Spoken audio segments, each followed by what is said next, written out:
आज का हमारा पहला टॉपिक है पैरोल रिपोर्ट। क्या है? Payroll report. यानी कि पैरोल रिपोर्ट के अंदर में हम लोग क्या तैयार करते हैं? तो पैरोल में हम लोग तैयार करेंगे सैलरी स्टेटमेंट। पैरोल में क्या तैयार किया जाएगा? Salary statement. यानी कि इसके अंदर में हम अपने एम्प्लॉय का जो तनख्वाह देते हैं, जो सैलरी दिया जाता है, उस सभी सैलरी को लिखेंगे।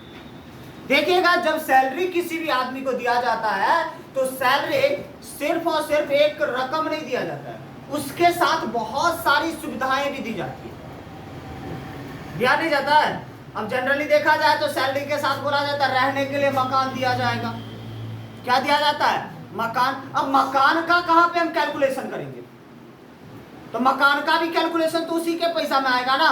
हम लोग के घर में अगर कोई आदमी रहता होगा, कहीं काम वाम करता है, तो वहां हम लोग क्या देखते हैं? रहने के लिए घर दे रहा है। अब जब घर दे रहा है तो बोलता है घर का भी तो 2-3 हजार रुपया होगा ना, वो कहाँ जोड़ोगे? बोलता है कि नहीं बोलता है? ये सारा चीज आपका सैलरी में ऐड होगा। कैसे? यहाँ पे सिंपल सा फंडा देखिएगा, जब किसी व्यक्ति को तनख्वाह दिया जाता है तो तनख्वाह के साथ दो चीजों का हिसाब होता है। पहला होता है अलाउंस और दूसरा होता है परक्यूजिट्स। किन किन चीजों का हिसाब होता है? पहला अलाउंस और दूसरा परक्यूजिट्स। अलाउंस में क्या किया जाता है? तो अलाउंस के अंदर में हमें जितनी भी सुविधाएं दी जाती है, उस सुविधाओं के रूप में अगर हमें नगद दिया जाए, अगर सुविधाओं के रूप में हमें क्या दिया जाता है? नगद दिया जाता है, यानी कि कैश दिया जाएगा, तो वो क्या कहलाएगा? वो अलाउंस कहलाता है। क्या कहलाएगा? अलाउंस। मान के चलो हमें यहां से गाड़ी, एक कंपनी में हम काम कर रहे हैं और काम करने के लिए हमें कंपनी ने गाड़ी के वजह वो क्या क्या आने जाने का भाड़ा दे दिया। देता कि नहीं देता? एक काम कीजिए, आपको आने जाने का रोज का जितना खर्चा वो कंपनी प्रोवाइड करेगी। तब जब वो कंपनी देता है तो कंपनी किस में देगा? वो अलाउंस में देता है। लेकिन वही कंपनी क्या करेगा? अगर गाड़ी ही दे दे, क्या दे दे? अगर गाड़ी दे दे चलने के लिए, ये लीजिए एक गाड़ी आप अपने लिए रख लीजिए और वो उसी से आप आना जाना कीजिएगा, तो वो क्या कहलाएगा? अलाउंस होगा? नहीं, वो अलाउंस नहीं होगा। उसको परक्यूजिट्स कहते हैं। उसको क्या कहते हैं? परक्यूजिट्स। यानी कि वो जो सुविधा के रूप में अगर आपको सामान दिया जाए तो वो परक्यूजिट्स कहलाएगा। सुविधा के रूप में क्या सामान दिया जाए तो क्या कहलाएगा? परक्यूजिट्स। और वही सुविधा के रूप में अगर आपको पैसा दिया जाएगा तो वो क्या कहलाएगा? अलाउंस कहलाएगा। अब जैसे रहने के लिए घर दिया जाए तो वो परक्यूजिट्स में आ गया, और वही घर रहने के लिए आपको पैसा दे दिया जाए तो वो किस में आ जाएगा? अलाउंस में। समझ में आया? तो एक छोटा सा प्रोजेक्ट हम इसी पे फोकस करेंगे। सिंपल सा फंडा देखिएगा, आज का हमारा टॉपिक होगा पैरोल रिपोर्ट।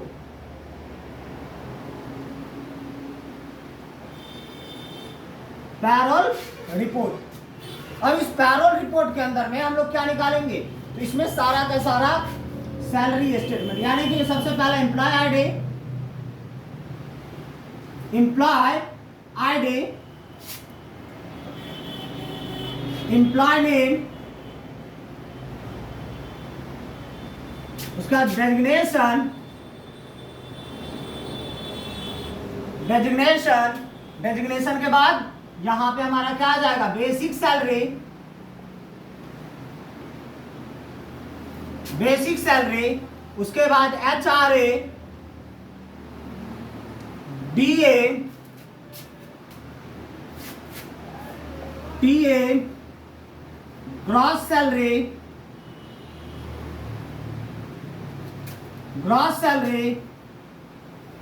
PF, और PF के बाद डायरेक्ट यहां पे ले लो नेट सैलरी या नेट पे, जो भी लो। अब इसी में देखिएगा आपको नया नया वर्ड मिला होगा, HRA मिला है। HRA का फुल फॉर्म क्या होता है? अगर हमसे बोला जाए HRA का फुल फॉर्म, तो HRA का क्या होगा? तो HRA का फुल फॉर्म होता है हाउस रेंट अलाउंस। क्या होता है? House rent allowance. ठीक है ना। इसी को हिंदी में बोला जाता है मकान किराया भत्ता। हाउस रेंट अलाउंस का फुल फॉर्म हिंदी में क्या कहते हैं? मकान किराया भत्ता। मतलब अगर रहने के लिए अगर हमको पैसा दिया जाएगा तो किस में आ जाएगा? वो आ जाएगा हमारा हाउस रेंट अलाउंस। क्लियर है? उसके बाद एचआरए के बाद अगला चीज हमें दिया जाता है डीए। क्या दिया जाता है? डीए। डीए का मतलब होता है डियरनेस अलाउंस। Dearness allowance. यही डीए के जगह पे कभी कभी आपको डीपी भी मिलेगा। डीए या डीपी, डीए या डीपी। अगर डीपी मिलता है उसी को बोला जाता है डियरनेस पे।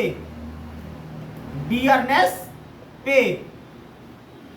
इसको हिंदी में बोला जाता है महंगाई भत्ता। डियरनेस अलाउंस को क्या बोलते हैं हम लोग? महंगाई भत्ता। कोई दिक्कत? चले, उसके बाद है टीए। टीए का होता है transport allowance. Transport allowance. Clear है? टीए का ट्रांसपोर्ट अलाउंस, यानी कि अब इसी में देखिएगा तो इसको बोला जाएगा यातायात भत्ता। ट्रांसपोर्ट अलाउंस को हिंदी में क्या कहते हैं? यातायात भत्ता। और इस अगला जो हमारे सामने में दिया गया वो पीएफ। पीएफ बोलिए, या बहुत जगह आपको यहाँ पे ईपीएफ मिलता है। पीएफ या ईपीएफ। ईपीएफ का फुल फॉर्म होता है एम्प्लॉयज प्रोविडेंट फंड। ईपीएफ का फुल फॉर्म क्या हो जाएगा हमारा? Employees provident fund.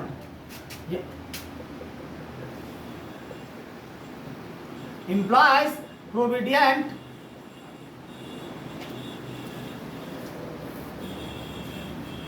फटाफट इसको लिखेंगे तो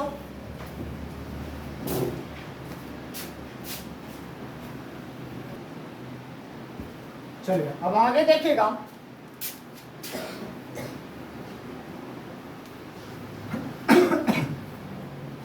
अब हम इसी सारे डॉक्यूमेंट्स को यूज करके, इसी सारा डाटा को यूज करके हम अब एक रिपोर्ट तैयार करते हैं। अब रिपोर्ट में हम लोग क्या तैयार करेंगे? यहां पे देखिएगा सबसे पहला चीज एम्प्लॉय आईडी A01 और इसमें ले लेते हैं हर्षित कुमार।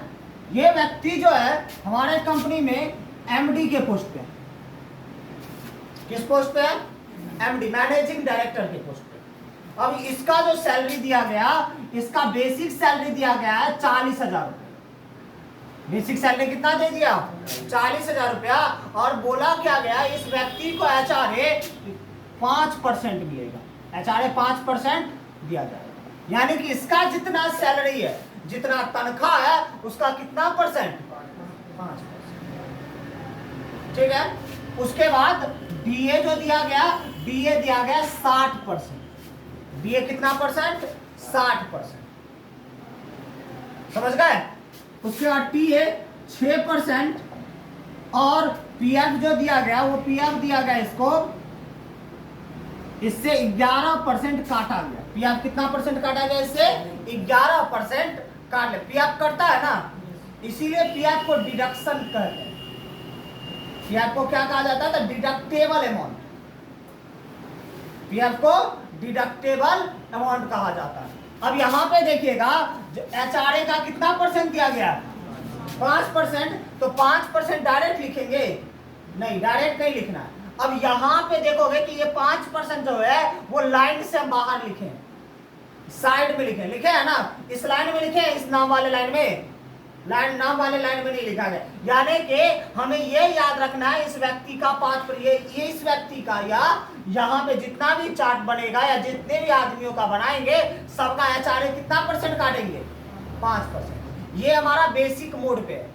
अब इसी में हम लोग पढ़ेंगे इफ कंडीशन। तो इफ कंडीशन में भी वही तरीका होगा जो हमने कमीशन वाले में पढ़ा था, यानी कि हर एक व्यक्ति का अलग अलग होगा, तो उसके सैलरी के अकॉर्डिंग उसको कन्वर्ट किया जाएगा। जितना तनख्वाह उसको मिलेगा, उस तनख्वाह के अकॉर्डिंग उसको ये सारे के सारे अलाउंसेस दिए जाएंगे। ठीक है। अब यहाँ पे 5% निकल रहा है, तो 5% के लिए क्या होगा, तो HRA के लिए हम फॉर्मूला क्या लगाएंगे, इजकल टू, HRA के लिए क्या फॉर्मूला होगा, equal to basic salary, basic salary into basic salary into कितना परसेंट, 5%।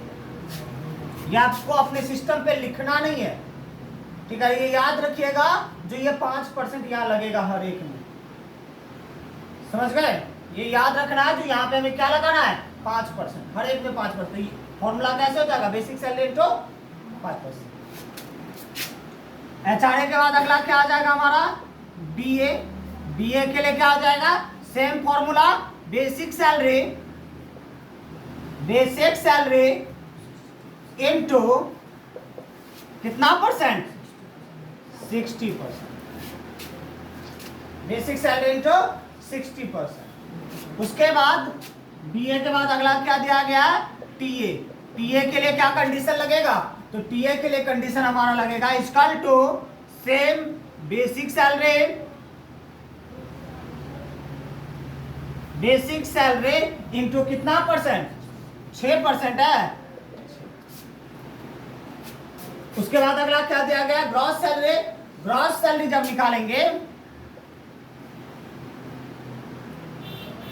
इसमें क्या किया जाएगा, तो आपको बेसिक सैलरी के साथ ये सभी सुविधाएं जो है वो आपको सैलरी में जोड़ा जाता है, जोड़ा जाएगा ना, हम इस सभी को क्या कर देंगे, जोड़ देंगे, क्या लिखेंगे, equal to basic salary plus HRA plus BA plus TA आ गया। उसके बाद EPF है, यानी कि PF को निकालना है, PF के लिए क्या कंडीशन होगा, इक्वल टू, अब यहाँ पे देखिएगा PF के लिए बहुत जगह अलग अलग कंडीशन दिया जाता है। PF जनरली आपका बेसिक सैलरी पे ही कटेगा, PF किस पे करता है, बेसिक सैलरी पे ही करता है। तो यहाँ पे हम लोग क्या डालेंगे, equal to basic salary into कितना परसेंट, 11%, बेसिक सैलरी इनटू 11%। और उसके बाद अगला क्या आ जाएगा आपका, नेट सैलरी, नेट सैलरी में क्या हो जाएगा, equal to gross salary minus PF, gross salary minus PF। कोई समस्या है यहाँ तक, किसी को कोई दिक्कत नहीं ना, चलिए फटाफट सभी आदमी लिखेंगे और इसी को हम मेन पे अब देखेंगे।